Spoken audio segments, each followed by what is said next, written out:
Bonjour à tous, je suis le Capitaine Flemme et aujourd'hui on va parler du chômage.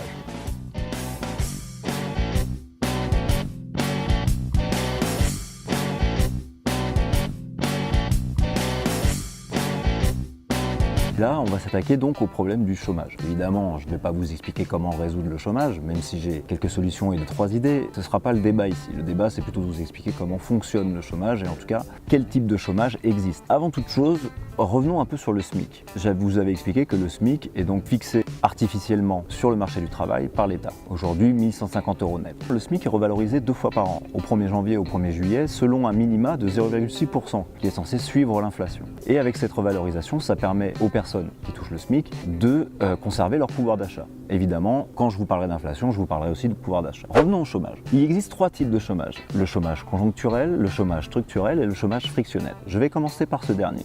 Le chômage frictionnel, c'est un chômage dit naturel. En fait, c'est assez simple à comprendre. Une personne entre 2 contrats va se retrouver dans une période de chômage, le temps de retrouver un nouveau contrat. Donc très simple, vous démissionnez, vous allez être 3, 4, 6 mois au chômage, le temps de retrouver votre nouveau contrat. Vous êtes donc dans une période de chômage naturel puisque vous êtes entre 2 contrats de travail. On parle aussi de chômage frictionnel pour un premier emploi. L'étudiant qui vient de terminer ses études en attente de son premier emploi sera donc dans une période de chômage frictionnel ou chômage naturel. C'est la même chose. Maintenant, parlons de chômage conjoncturel. Alors, qui dit chômage conjoncturel dit conjoncture. La conjoncture, c'est assez simple, même si c'est un mot barbare que vous entendez sans doute dans les médias très souvent et que vous ne comprenez pas forcément, surtout que de temps en temps, il n'est pas vraiment bien utilisé. Maintenant, la conjoncture, c'est simplement un événement économique observable sur une période de moins d'1 an. Donc, une conjoncture, ça peut tout à fait être la conjoncture d'une journée. Par exemple, ce qui s'est passé le 21 avril 2015, ce sera la conjoncture de cette journée. Ou sur une semaine, donc la semaine du 21 avril 2015, sur un mois, le mois d'avril 2015, ou sur une année, l'année 2015. Une conjoncture, c'est juste l'observation des événements qui se sont déroulés sur une période de moins d'1 an, voilà, du court terme. Et qui dit donc chômage conjoncturel dit chômage lié à la conjoncture, donc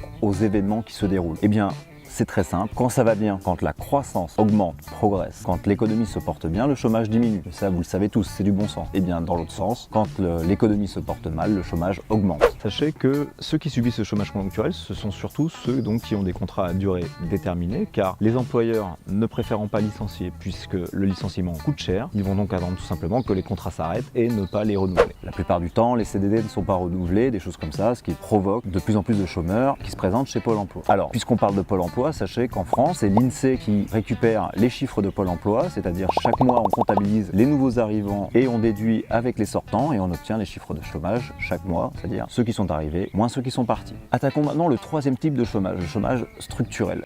Le chômage structurel, c'est un chômage qui correspond à la structure de notre économie, plus précisément à la structure de notre société. En fait, il y a une certaine quantité en France de personnes inadaptées au marché de l'emploi. Je m'explique. Vous avez environ 1 million de personnes, enfin en tout cas c'est une moyenne, qui ne trouvent pas de travail tout simplement parce qu'ils n'ont pas de qualification adéquate, pas de compétences, pas d'expérience et tout simplement le marché du travail, la demande d'emploi, les entreprises n'en veulent pas tout simplement parce qu'ils ont des savoir-faire qui ne sont plus utiles aujourd'hui. Je vous donne un exemple assez classique et aussi assez cheap, c'est-à-dire la personne qui aura fabriqué toute sa vie des magnétoscopes, aujourd'hui on n'a plus besoin de son savoir-faire. Donc forcément, si elle ne fait pas l'effort de formation pour apprendre un nouveau métier, eh bien elle restera sur le carreau.